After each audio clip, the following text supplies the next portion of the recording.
Assalamualaikum warahmatullahi wabarakatuh. Alhamdulillah, alhamdulillahilladzi khalaqas samawati wal arda fi sittati ayyam tsumma istawa 'alal 'arsy. Asyhadu an la ilaha illallah wa asyhadu anna Muhammadar Rasulullah la nabiyya ba'dah. Rabbi shrah li sadri wa yassir li amri wahlul 'uqdatam min lisani yafqahu qawli. Alhamdulillah rabbil alamin.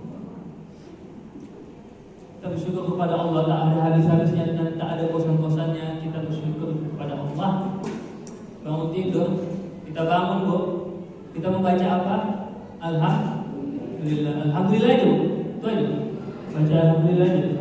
Coba apa lagi? Alhamdulillah apa? Alhamdulillah rabbil alamin sudah. Alhamdulillah kau udah sampai situ. Kan ada doanya baru tidur.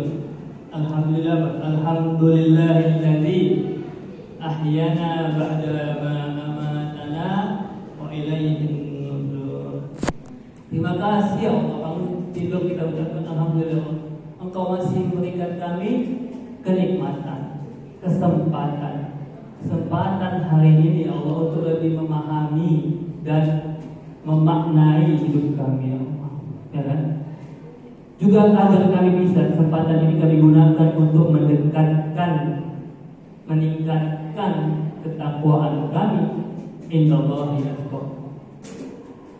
Juga bisa kami lebih bijaksana melihat kehidupan ini dari sekarang. Dan kita terhindarkan menjauh kita dari apa? Dari saling salah menyalahkan, suka menghukumi dan memvonis sesama kita. Na'udzubillah, na'udzubillah min dzalik. Dan oleh karenanya agar supaya kita dapat sifat yang mulia itu tadi, maka kita terus menjaga konektivitas kita, koneksi kita, jaringan kita kepada Nabi Muhammad, baginda Nabi Muhammad Sallallahu Alaihi Wasallam.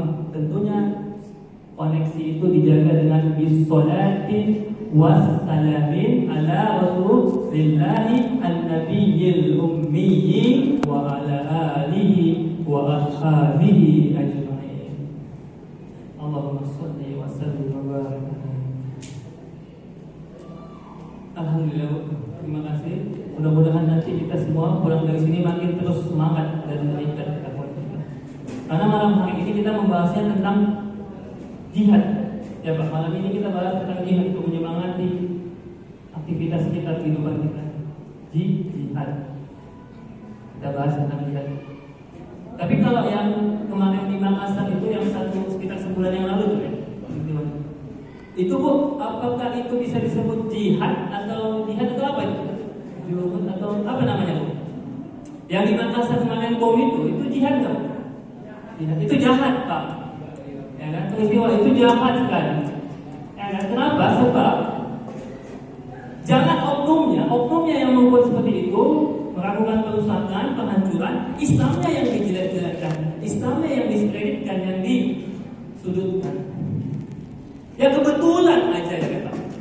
Kebetulan dianya Islam kata saudara-saudaranya, kata kawan-kawannya dia Islam. Tapi kalau ditanya apakah dua wanita itu masih muda tuh Pak ya? Dua umur wanita itu katanya sekitar 20-an, masih bisa dipoligami begitu ya.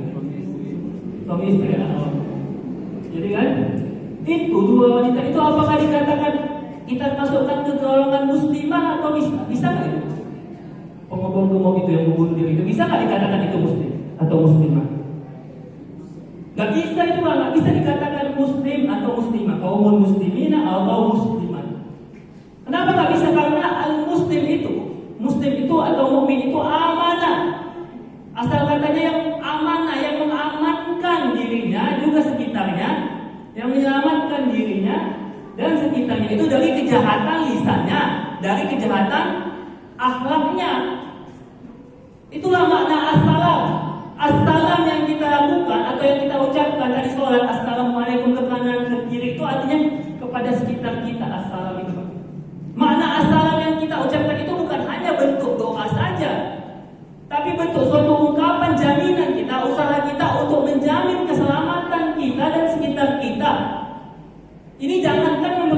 jangankan memberi, malah mengambil.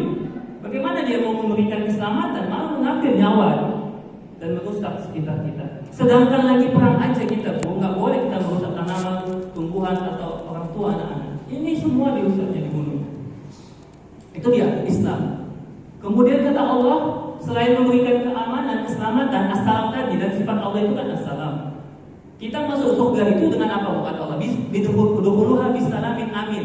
Kalau kalian mau masuk surga, kata Allah, dengan hati yang salam, hati yang tenang, yang damai. Siapa-siapa yang tidak membawa kedamaian, dia bukan Islam dan tidak akan pasti masuk ke dalam surganya Allah. Itu kata Allah, udkhuluha bisalamin amin. Salah satu syarat masuk surga. Mau itu dari surga bambu sholat, pintu puasa, pintu sholat, pintu zakat, nggak akan bisa dikunci Allah kalau hatinya tidak damai atau mutmainnul qulub. Dan kata Allah juga selain tadi assalam, juga disuruh kita menyamankan orang lain, membuat nyaman dan memudahkan. Yassiru, berikan kemudahan.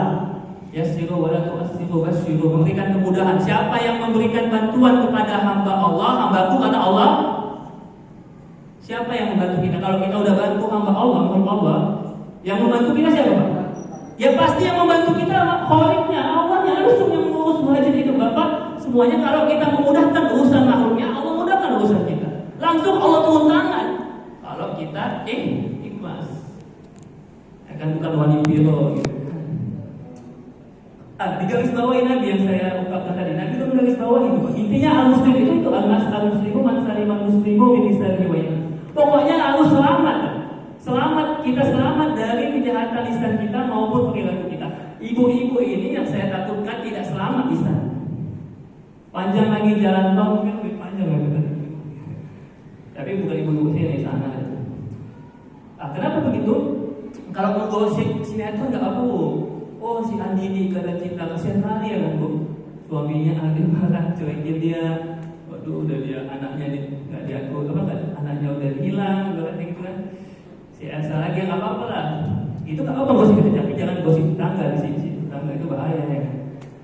Itulah dia assalam al-Islam. Dan saya takutkan juga dari pemahaman dari kelompok-kelompok ekstrem ini. Mungkin kita, Bu, Ibu, Bapak ini mungkin insya Allah pasti selamat. Insya Allah dari paparan ajaran-ajaran ekstrim yang menjurus kepada teroris. Tapi kita nggak tahu, Pak. Apakah 20 tahun, 30 tahun lagi anak cucu kita itu bisa selamat dari pemahaman sempit yang tadi saya bilang, yang suka saling menyalahkan, membid'ahkan, menyesatkan.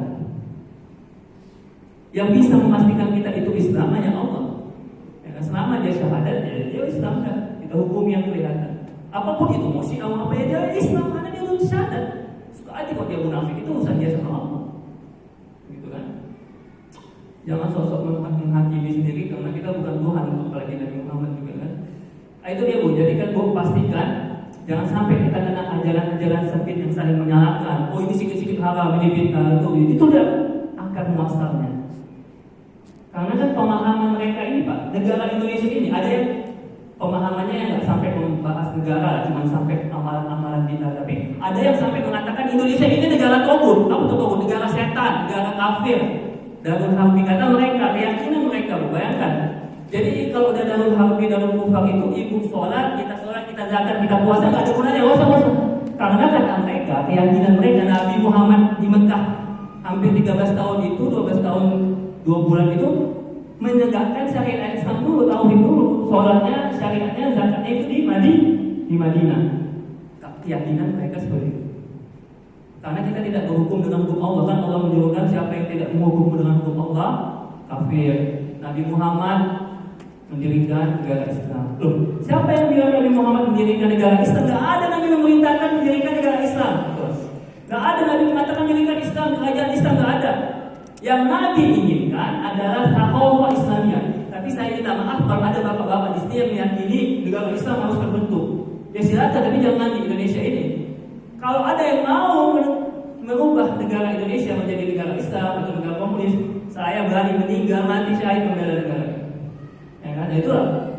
Ketika kita diajari, oh Indonesia ini kan negara Islam juga, ada nilai Islamnya, Pancasila, Bu. Pancasila ketuhanan yang Maha Esa. Itu berdasarkan Al-Quran kita. Qul huwallahu ahad atau la ilaha illallah itu ketuhanan wa'tasimu apa namanya kemanusiaan illa bihablillah wa hablinan nas, habluminan nas. Keadilan yang apa kita dengar ayatnya setiap Jumat, innallaha ya'murukum bil adli. Keadilan Indonesia itu kan juga, cuman Pancasila itu ada teorinya tapi nggak ada prakteknya. Cuman kan udah asasnya kita udah betul, cuman Pancasilanya sekarang kiranya nggak ada prakteknya, cuman simbol aja gitu. Ya tapi kita udah ada asasnya gitu lah. Artinya Indonesia ini sudah betul jalurnya, cuma pejabatnya aja ya yang belum sesuai kan. Jangan karena kemiskinan di mana-mana memang asal muasalnya ini kemiskinan juga, termasuk kemiskinan ilmu. Maka itu dia, jihad itu banyak jalannya Bu. Kita ini bapak ini bekerja, dapat uang masa untuk anak kos, kita pergi kerja Pak. Setiap langkah kita bekerja itu nilainya pahala jihad. Sampai kita di kantor atau di kedai kita atau di toko kita bekerja jaga kedai aja. Itu bekerja, hitungan bekerja itu juga jihad bisa bilang.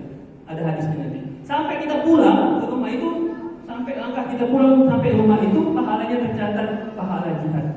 Hadisnya dikatakan pernah suatu ketika Nabi di kota Madinah didatangi salah sahabat, sebut aja namanya Fahmi, ya kan? Ahmad Fahmi ini menanyakan kepada Rasulullah, ya Rasulullah, adakah lowongan kerja untukku? Tapi sahabat di sebelahnya ini, sahabat yang lambeh turun ini, gitu, dari dulu udah banyak kali yang dinyeret. Di sebelah Nabi dia bilang, woi Fahmi, ngapain kau cari kerja Fahmi? Kita ini lagi mau perang Uhud, ini udah ikut aja kau ke medan jihad fisabilillah. Oh langsung Nabi bilang, Nabinya pas orang Medan mungkin gini kan, woi apa kau boleh? Sabar dulu ya, masa kau bilang orang ini nggak boleh bekerja, kata orang Medan sebedanya. Apanya kok? Dia ini bekerja untuk dirinya atau untuk keluarganya, itu juga jihad fisabilillah, pahalanya sama dengan jihad fisabilillah. Karena dia memerangi kemiskinan.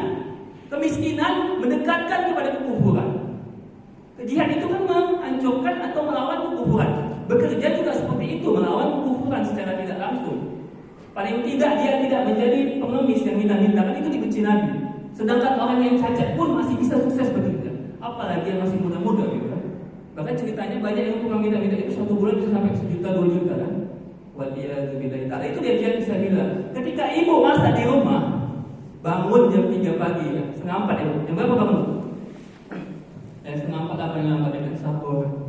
Masa ibu itu bangun ngantuk-ngantuk itu jihad, ya kan? Untuk memenuhi keluarga ibu, untuk melayani suami ibu, membentuk keluarga yang sakinah, mawaddah warahmah, itu jihad sekali. Kalau ibu ikhlas, jangan Bu, capek ibu, pagi-pagi masa bangun jauh, capek nggak Bu? Ya kalau di dunia ini nggak ada yang nggak capek, dunia ini kita hidupnya ya pasti capek, ya kan? Tapi kan kata Allah kalau ibu yakini kesulitan ibu ini akan terangkat. Kesusahan ibu akan terlunas, utang ibu akan terlunaskan. Keletihan ibu ini akan hilang kalau ibu meyakini kata Allah, fa inna ma'al usri yusra, inna ma'al usri yusra. Ya kesulitan hidup ini sulit di awalnya, tapi setelah kita ikhlas, kita sabar ya, insya Allah akan ada jalan.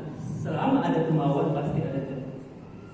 Itu tadi Bapak, anak-anak atau remaja yang menuntut ilmu di sekolah itu jihad juga fisabilillah Pak.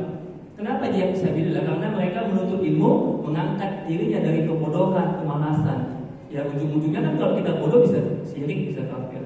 Itu juga jihad, mau dia di sekolah, mau dia di rumah, itu jihad asalkan sungguh-sungguh. Makanya definisi jihad kita, jihad itu apa intinya? Inti jihad itu apa? Intinya adalah suatu kesungguhan kita semaksimal mungkin, totalitas kita kerahkan semuanya kepada Allah. Itulah jihad. Kesungguhan kita itu untuk jiwa dan raga kita bi amwalikum wa anfusikum itu mendapatkan ridha Allah, untuk meraih keberkahan Allah. Itulah jihad. Tadi kita bekerja ya Pak, bisa ya Pak, bisa ya kita bekerja itu untuk kebaikan orang lain, juga untuk memuliakan sesama. Itu jihad jadinya, sungguh-sungguh. Asal sungguh-sungguh ketika belajar, sungguh-sungguh. Kita berangkat ke sini itu bisa nilai pahala ibadah dan pahala jihad menuntut ilmu. Tadi bekerja, belajar, kemudian pahlawan-pahlawan kita itu ya tadi kata Nabi, siapa yang membela keluarganya, yang membela negaranya, meninggal mati syahid. Seorang wanita, Bu, jangankan pahlawan, wanita aja yang hamil, misalnya dia hamil, meninggal dia, Bu, karena meninggal. Itu disebut apa meninggal itu? Wanita yang muslimah yang meninggal karena hamil itu dikatakan meninggalnya meninggal matinya. Mati syahid dia. Ya, itulah jihad banyak sekali. Ibu kalau lagi masak tiba-tiba meninggal itu syihad gitu. Kalau nggak ambil ngomel-ngomel gitu kan. Semuanya bisa jadi jihad. Kita belajar jihad, kita menuntut ilmu, kita mengurus anak, jihad mendidik anak kita supaya jadi anak yang soleh dan solehah, itu semua jihad. Intinya ada di niat kita dan di istiqomah kita. Maka itulah kita selalu berselawat dengan Pak waqulu mujahidin fisabilillah.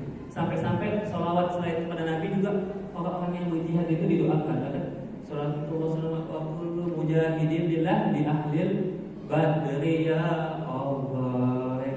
Itu dia. Betapa mulianya orang yang jihad, betapa mulianya kata Allah man jahada fina. Intinya penutupannya kata Allah man jahada fina lanahdiyana subulana. Allah mengatakan siapa yang sungguh-sungguh ke jalan, sungguh-sungguh nih, betul-betul sungguh-sungguh semangat untuk menuju Allah, maka akan Allah bukakan pintu kemudahan. Bukan hanya itu, bahkan Allah cintai dia hidupnya. Selama dia sungguh-sungguh pada Allah, baik ibu sungguh-sungguh di rumah sebagai ibu rumah tangga, bapak sebagai kepala rumah tangga sungguh-sungguh bekerja, pelajar menuntut ilmu, pejabat sungguh-sungguh untuk korupsi, jihad fisabilillah syaiton. Jadi semuanya sungguh-sungguh. Ya kalau dia sungguh-sungguhnya kepada Allah fisabilillah, kalau enggak ya fisabilillah selain Allah. Itulah, jadi mudah-mudahan intinya kesimpulannya kita bisa mendapat jalan itu. Jalan apa yang kita temui kepada Allah. Dari mulai mana kita masuk? Dengan perasaan takut ke, perasaan senang kepada Allah, gembira, perasaan harap-harap cemas. Ya, terserah kita mau memakai apa jalannya kepada Allah. Yang penting kita tulus mendapatkan keberkahan Allah. Mudah-mudahan Allah bukakan jalan dengan usaha kita di amwalikum wa anfusikum. Dan salah satunya jihad yang intinya juga puasa ini adalah ibadah jihad. Salah satu jihad yang utama ini ibadah puasa. Puasa melawan hawa nafsu, jihad melawan kufuran, kafir. Intinya ada perlawanan di situ. Ada menahan di situ, melawan dari godaan setan. Baiklah, mudah-mudahan ada manfaatnya. Mudah-mudahan kita masuk golongan hamba yang mujahidina fisabilillah. Amin amin ya rabbal alamin. Wabillahi taufiq hidayah. Wassalamualaikum warahmatullahi wabarakatuh.